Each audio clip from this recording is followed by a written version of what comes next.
Esta es la historia de los Beatles y de la década que los catapultó a la fama. En 1960 el Partido Conservador inglés estaba en el poder y el pop americano predominaba entre los jóvenes. A finales de los 60 el primer ministro británico era un hombre de clase media y la cultura inglesa se expandió por el mundo. La píldora trajo consigo el sexo sin miedo al embarazo, la homosexualidad se legalizó y la censura en los cines desapareció. Los 60 fueron responsables de algunos de los mejores movimientos en arte, danza, mímica, música y teatro. La sociedad de consumo floreció. La mitad de los ingleses tenían casa propia y cada vez eran más los que veraneaban en el extranjero. De repente, con los Beatles, ya no íbamos a ser como nuestros padres. Los Beatles fueron el motor de esta transformación. I Want to Hold Your Hand. Cuando la oí, mi vida cambió. Esta serie trata la revolución cultural y social que supusieron los 60. Los Beatles se convirtieron en símbolo de la década. 4 chavales de Liverpool que se enfrentaron al sistema establecido y ganaron. El mundo no volvería a ser el mismo.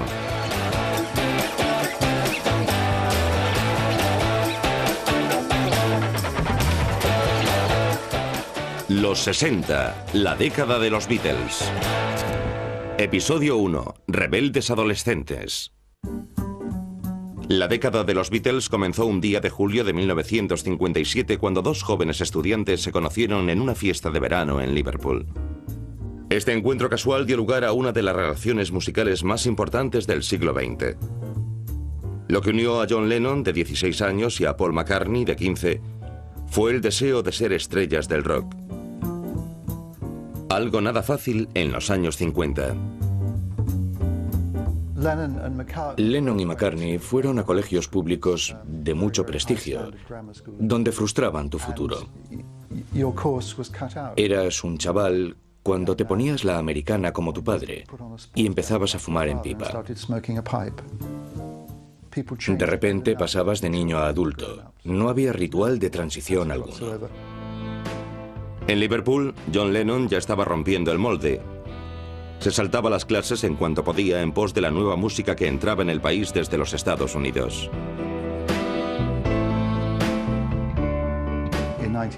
En 1955 se oyó por primera vez en este país a Bill Haley, pero sobre todo a Elvis Presley.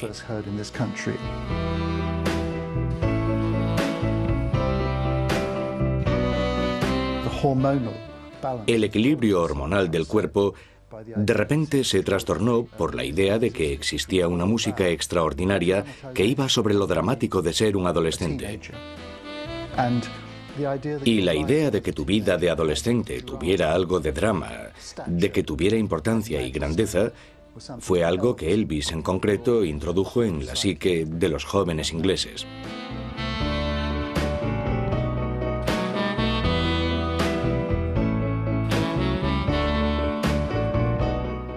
Lennon se enganchó. Él y muchos otros jóvenes ingleses copiaron cada movimiento del rey del rock.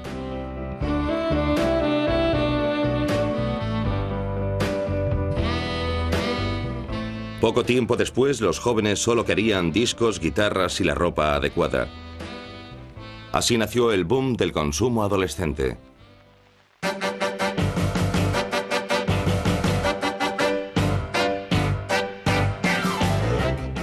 En 1956 marcó el comienzo de la prosperidad. Ya no había racionamiento. Fue el adiós a la austeridad tras la Segunda Guerra Mundial. Tardamos una generación en crecer sin estrés. Y fue como una especie de primavera, porque antes de eso estábamos en refugios antiaéreos, sufriendo porque teníamos solo 100 gramos de caramelos a la semana y estábamos oprimidos.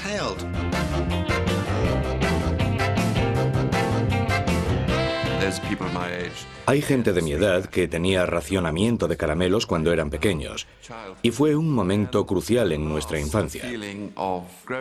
Por fin se difundió una sensación de prosperidad y de que se iba a expandir ampliamente.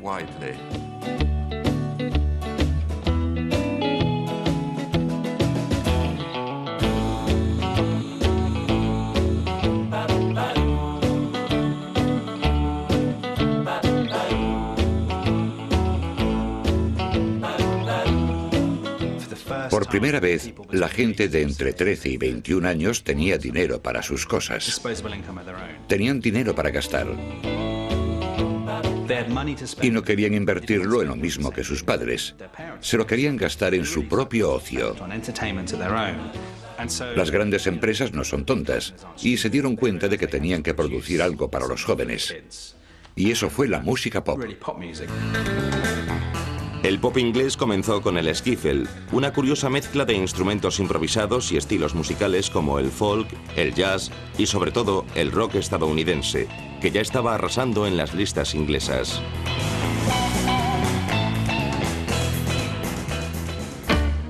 Lonnie Donegan mezcló la diversión del rock con el skiffle y se convirtió en el primer ídolo pop inglés. Cientos de adolescentes de todo el país decidieron coger la tabla de lavar. Y entre ellos estaba un quinceañero llamado John Lennon. Su grupo escolar de skiffle, los Quarrymen, tenía una tarjeta de presentación. Rock, country, western están disponibles para tocar en fiestas.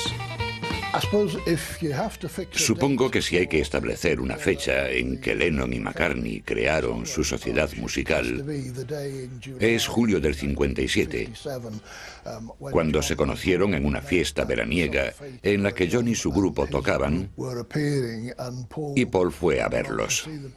Paul se sintió un poco abrumado por lo que vio, hasta que comenzaron a tocar y vio que se les daba realmente bien, y a Paul le impresionó mucho John y su forma de tocar.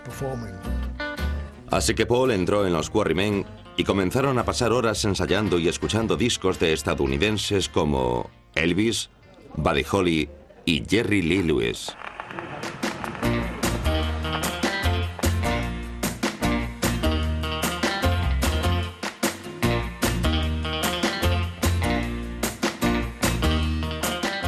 Para los adolescentes de finales de los 50 había que dejarse ver en los recién creados coffee bars.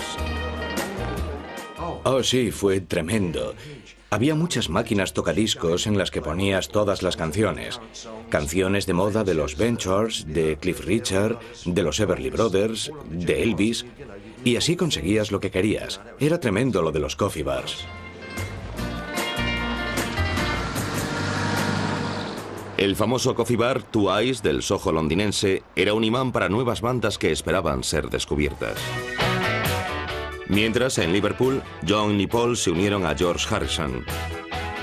Los incipientes Beatles frecuentaban el coffee bar Jacaranda, justo doblando la esquina de la Escuela de Arte de Hope Street, donde se suponía que John estudiaba.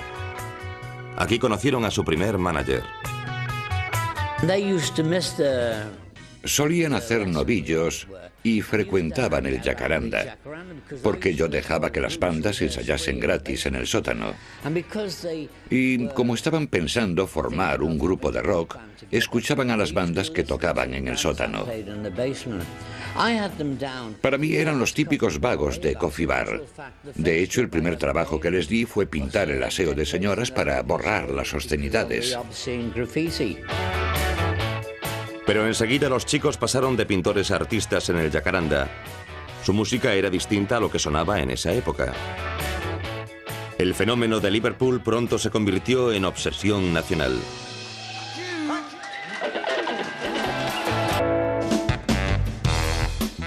En 1960, John, Paul y George tocaban por todo Liverpool con el nombre de los Silver Beatles. Eran chicos con una actitud propia de la nueva generación adolescente y se ganaron la etiqueta de airados y peligrosos. Eran de clase trabajadora, clase obrera, y era rock and roll, eran rockers, auténticos tíos duros. La sociedad de la época los tildó inmediatamente de subversivos. En Liverpool, los Silver Beatles buscaban sin descanso influencias más allá del rock and roll. Y estaban en el sitio adecuado. Todo el mundo en Liverpool tenía un hermano, un primo, un amigo, un tío o un padre que trabajaba en la marina mercante. Había muchísima gente que se hacía a la mar y que luego volvía en los 50 y en los 60 con todas esas cosas que aquí no se podían conseguir, con una colección de música impresionante de rock and roll y rhythm and blues. Yo tenía 12 años y escuchaba a Chuck Berry, Muddy Waters, Howlin' Wolf y Bo Diddley. no eran solo Elvis Presley y Bobby Darin. Es comprensible que los Beatles surgieran allí con esa música.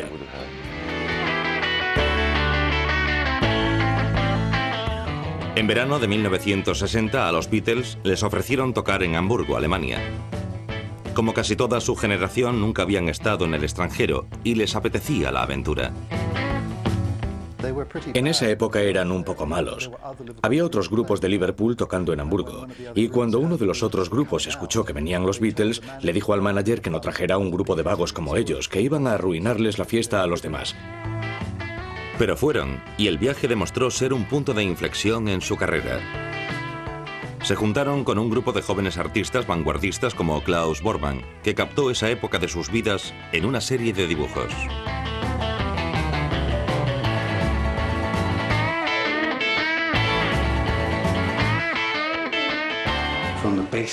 Desde la ventana del sótano, escuché rock and roll en directo, algo que en esa época no había oído todavía. Fue la primera vez en mi vida que escuché rock and roll.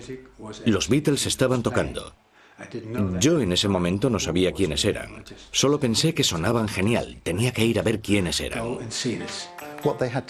Lo que tenían que hacer era tocar prácticamente toda la noche. Repertorios larguísimos en un primer club llamado Indra, luego en el Kaiser Keller. Y tenían que seguir. Tenían que encontrar el material para seguir tocando y sacar energía para seguir tocando.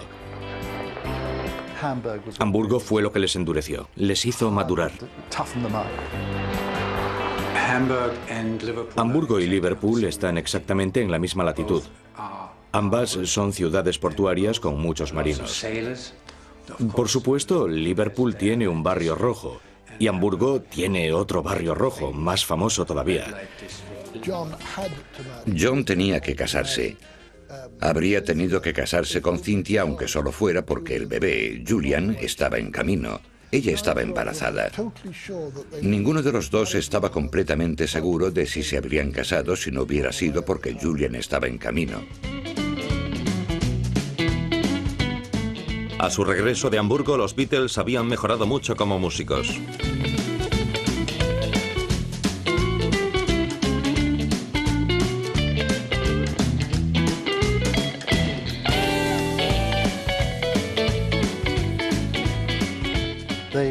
Ellos siempre eran los que encontraban algo interesante e inusual para versionar. Averiguaban cómo tocar cosas que eran difíciles. Lo que tenía el rock y el primer pop era que se suponía que era fácil de tocar. Cualquiera podía pillar los acordes. Los Beatles se enfrentaban a los acordes difíciles. También versionaban discos que habían hecho grupos femeninos. Era una idea interesante. Unos jóvenes duros de Liverpool cantando letras sensibles y femeninas. Una vez más fue un acierto total. Los Beatles comenzaron a tocar en la caverna de Liverpool a comienzos del 61, donde compartieron escenario con Jerry y los Pacemakers, Rory Storm y los Hurricanes, o King Size Taylor y los Dominoes, algunas de las 400 bandas de la ciudad. No podía explayarme bailando.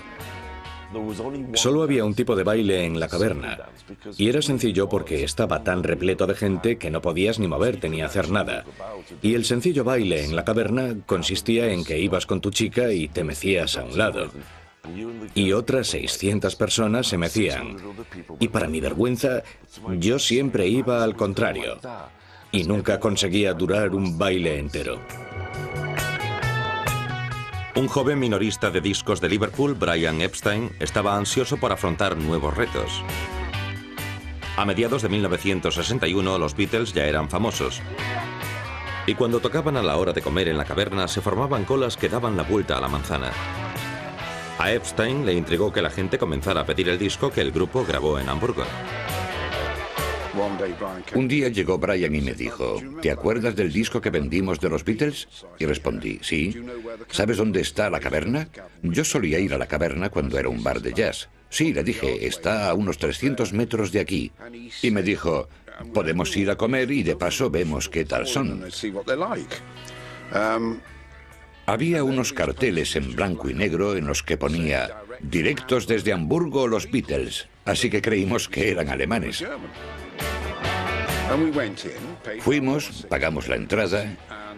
Brian y yo nos sentíamos bastante fuera de lugar, porque íbamos de traje. Él incluso llevaba maletín. Y había 4 chavales jovencísimos en el escenario. Y tocaban tan alto que podía sentir su calor. Era increíble. Pensé, Dios, ¿cuánto tiempo vamos a tener que estar aquí? Entonces me di cuenta de que mis pies seguían el ritmo. ¡Qué locura! Yo odio la música pop. Miré a mi alrededor y Brian estaba haciendo así con la mano.